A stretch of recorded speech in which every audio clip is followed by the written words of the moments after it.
So hi guys, here's my recipe for shrimp salvatore. So first, nagsaute muna ako ng onion with oil syempre.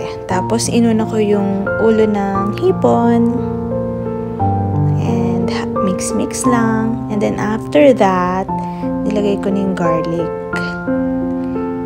And then mix it all together.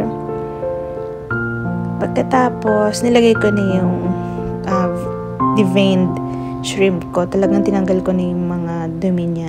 Tapos, binalatan ko pa. So, ayun. And then, naglagay ako ng patis for seasoning. After nyan, naglagay ako ng oyster sauce. Tapos, hinalo ko siya ulit. Ayan, halo-halo lang. Pagkatapos, naglagay ako ng paminta.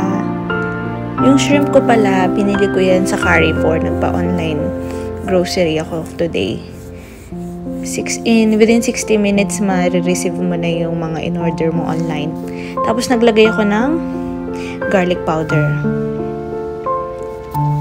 And then, syempre, sugar para matamis. Para masarap. Siyempre, dapat matamis yung food. Tapos, naglagay na ako ng cream.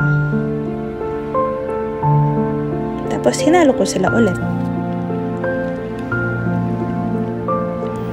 After nyan, hinalo ko lang ng hinalo.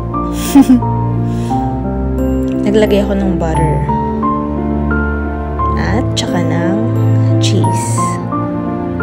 May alimasag din ako na in-order. So, ang dami ng sauce, kaya hinalo ko na lang. Kaya naging shrimp and crab salvatore na siya. So, ayun lang. Tapos, ang ginawa ko pala, hinalo ko sa pasta. So, ayun lang. Thank you for watching.